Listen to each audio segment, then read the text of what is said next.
I realized one day that not everyone born in this world belongs in this world. To even say such a thing is more threatening than 1,000 murders, more foreboding than 1,000,000 innocent deaths. Such a statement is a violation of a norm so deeply set, so unremarkable, the undeclared policy, that the shock is so intense once it is finally tested. Although my teenage years were mostly a traumatic haze of lost time, this realization defiantly protrudes from the fog of memory, because I think it was the only worthwhile lesson. I took it to heart, had committed it as law. But why? Why, oh why? How does one reach such a grim conclusion? Like with so many other great queries, the answer lies in the question.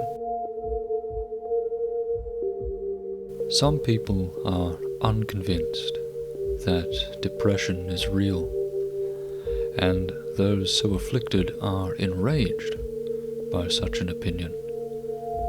But I am glad, because it betrays an ignorance which itself betrays inexperience, with a sickness so successfully pervasive, so pernicious, that the world doubts its existence. The saying goes, if you must ask, you will never know. Good for them, I suppose. It's clear to me now that most will not understand, but I shall tell anyhow, not to help one understand, but rather to help them see that which they can't understand. Deserving life is not, as we are taught, a monolith. It is, instead, a spectrum by which we judge who can live and who cannot. Mostly you will never see such people. They are kept from the public, consigned to rot away in a hospice or a padded cell, and in the dark, forgotten places of the world, beneath overpasses and old graffiti-infested tunnels, perfectly hidden from the innocent eyes of an obliviously healthy mankind. But sometimes fate is generous, and a toddler is killed by a tumor before the age of 5. What else could such creatures be called? What title more fitting, I ask, than the lost? Those who fell through the cracks of a perfectly broken world, never to be found again, never to be remembered. What separates the lost from ghosts? Half the time, no one sees them. The other half, no one believes in them. But these are easy examples, easily understood, easily dismissed. What of able bodies with unable minds? Bukowski wrote of cold, nightly winds, which chilled one to the bone. By this I believe he meant the callous apathy of society. He wrote also of the flophouse, where failures would go to escape that unbearable cold. How many other shelters might there be to accommodate those whose bodies failed them as much as they failed life. Those whose arms and legs might have worked, or maybe not, but eyes and ears not so. Up the spectrum, that ugly, blood-stained, gore-spattered, sliding scale, towards the near misses, ne'er-do-wells, with limbs intact and senses in order.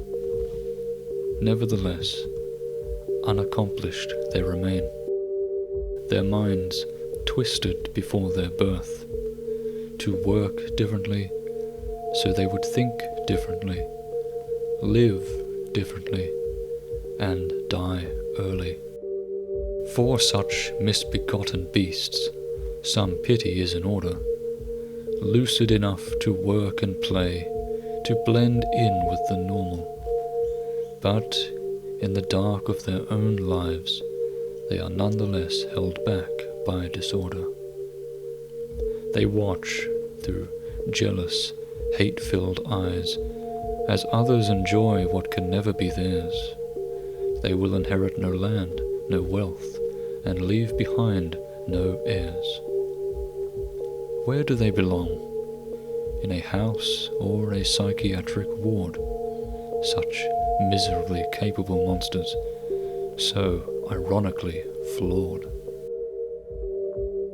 It is a shock when so much potential is spirited away before 30.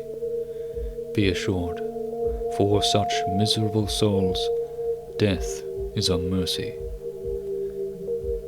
As I stare at my fully functional hands, I still battle with the questions, the doubts.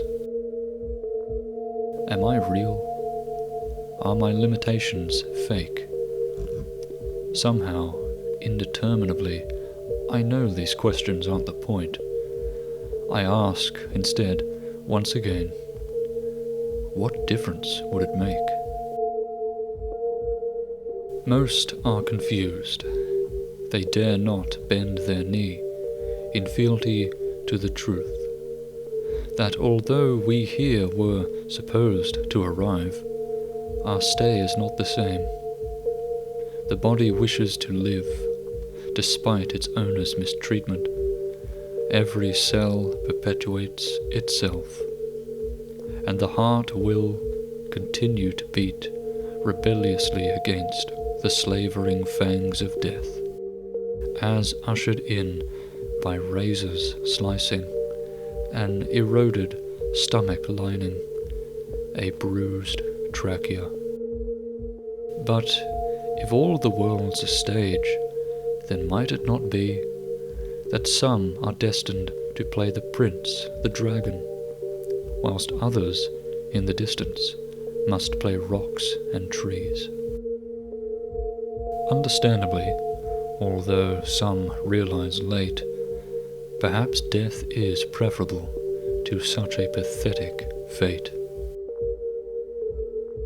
For those who succeed, for those who win at life, they will never understand why it is that others fail to win, to live, with their working limbs and working brains.